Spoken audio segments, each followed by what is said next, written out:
Hi, welcome to Hood to Hood. I'm Lori Graham, the founder of HUGtv and the Hug movement. Head up gorgeous, God's got you, and so do I. And we're all about women, and we have an online show called HUGtv. Well, we've talked to so many amazing women in the DFW area that we wanted to expand it. So we're going online. So today I have my girl Carly on. Welcome, Carly. Thank you, Lori. How are you? I am fantastic. How are you? I am doing great. We're having beautiful weather here in Detroit, so I'm happy. Yay, you look beautiful. Love the tree behind you.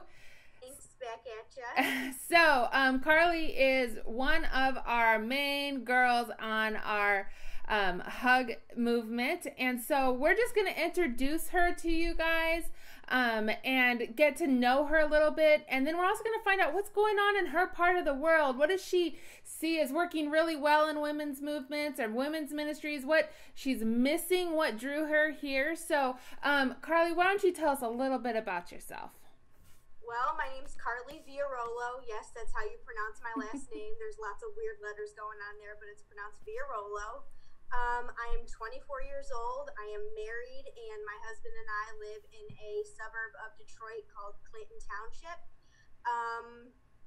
in Michigan, and I just love the positive aspects of social media and getting to know other women in community online, and I think that this is awesome. So that's a little bit about me. Awesome, and we love you, Carly. So tell everybody, all the viewers, how did you find the hug movement? Kind of in like a God way, because I mean everything is, but I was actually on my explore page on Instagram, just kind of flipping through pictures one night, bored out of my mind in January, and found one of Lori's posts on Instagram.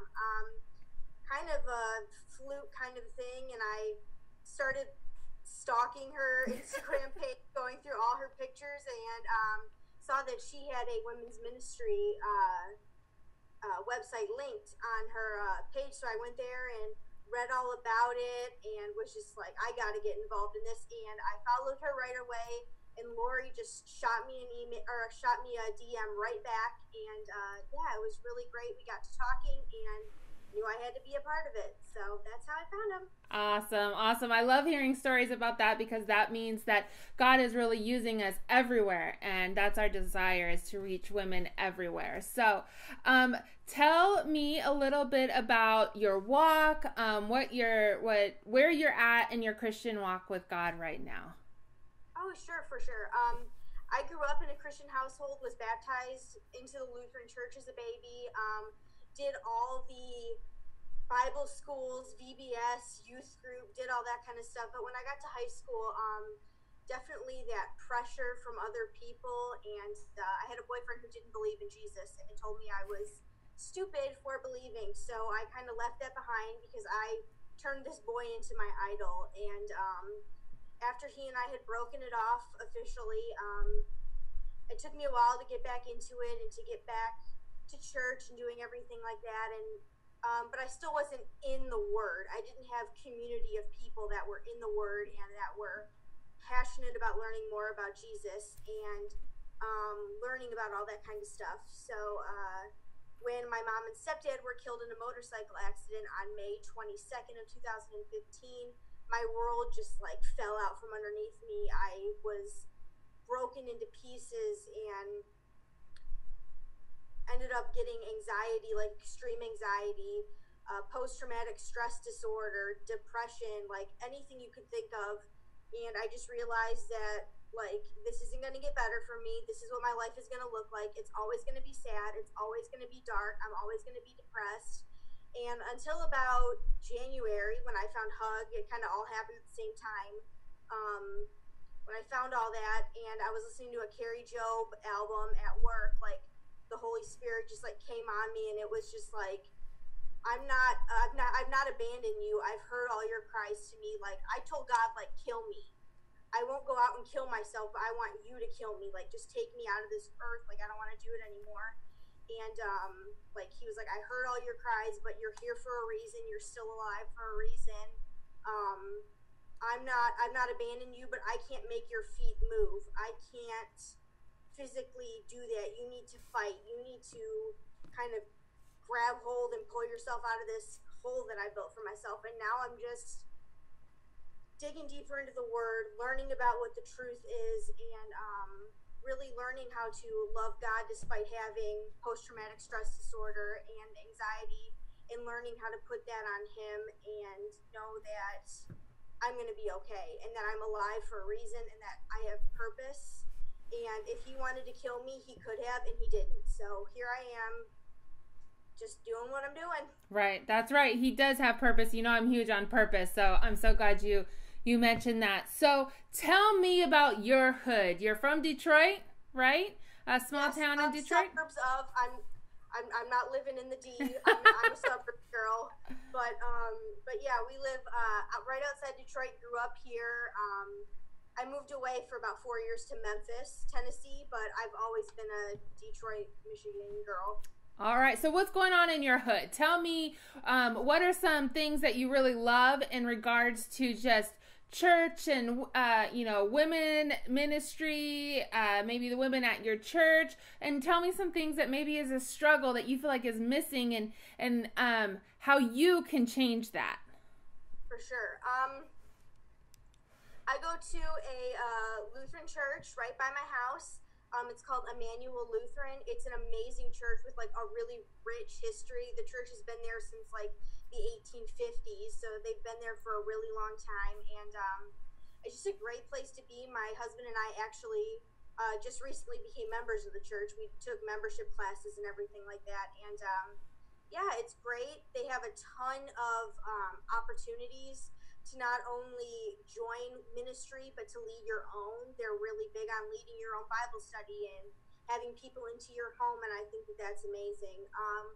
One thing that I think that they could use is a younger women's ministry. I go to 8:15 church in the morning. My husband and I are early risers on Sunday. We like to get our day started early, so I'm there with all the gray-headed ladies and all that kind of stuff, and they do women's Bible studies, but it's during the day, during the week, like women my age and older and everything like that. Like, we're working. We're not just, we're not retired, so we can take a Wednesday at noon to have a Bible study. So I think that that's one thing that's really missing in the church, is having a younger women's ministry where we're ministering to young women, and even like into your 30s and 40s, where we can all be together and it not be like I said, at 12 o'clock on a Tuesday. Right, which is awesome, because the HUG movement, we're going through Bible studies that you can take and then use in your home with the women that are in your church and in your community that might be around the same age. So we're really just trying to equip you to go out and then, do ministry in your own home. Awesome. So my next question to you is, tell everybody what you've gotten out of, or what the HUG movement has done for you. For me, I was lacking community. My husband and I, like I said, I had lived in Memphis, and my husband was in the Army and was stationed at Fort Bragg, North Carolina. So when my mom and stepdad died, we decided, okay, well, we don't have family in Memphis. We don't have family in North Carolina, so we're just going to go back home to Michigan, where we grew up. And all my high school friends are still in college or just got out and are living different places, and I didn't have a sense of community. We were just recently moved here. We hadn't become part of the church yet, so I didn't have any community, and I was really thirsty for that. Truly thirsty to have women in my life that were going to be supportive and everything like that. And I think the HUG community, the women on the page, were always talking to each other on posts, and when one person puts out a prayer request, it's like everybody flocks to saying hey, I'm here for you, I'm praying for you, or I'm thinking about you, or I'm praying this Bible verse over you, or just so much encouragement constantly. It just constantly flowing from the ladies there, and they are just such great women. But I think the other thing is that whole purpose thing that you drive, Laura. You always are like, purpose, purpose, purpose. We all have a purpose. We need to be secure in our purpose. And that's what takes away the fear of being around other women. I've been afraid of other women like my entire life. I was always that girl in high school that was like, I hang out with boys because there's so much less drama, but it was really like, I'm intimidated by other women. And I think that as I've been a part of the HUG movement and realized that my purpose is my purpose, I don't have to worry about somebody else taking that from me. There might be, you know, a girl who has the same purpose as me or the same job as I do, but, and she might be way better at it or way further down the line than I am. But at the end of the day, I'm on my own timeline that God has laid out for me. Just because I'm not where she's at, I don't need to be comparing myself to her. I don't need to be worrying about what she's doing. I'm on my own timeline, and I know that God ordained it, and that's just how it's going to be. I'm on the path, hopefully, that I need to be on. And, yeah. Yeah, so it is so true. We really strive at the HUG movement to steward an atmosphere that there's no competition. There's so many pastors, people who are pastoring a whole church, women's ministry, motivational speakers. There's so many different people who have ministries or movements, and they're running them, and they have found that it can be very difficult to have somebody walk beside them. It's always somebody either trying to push them out of the way or take the same thing and run.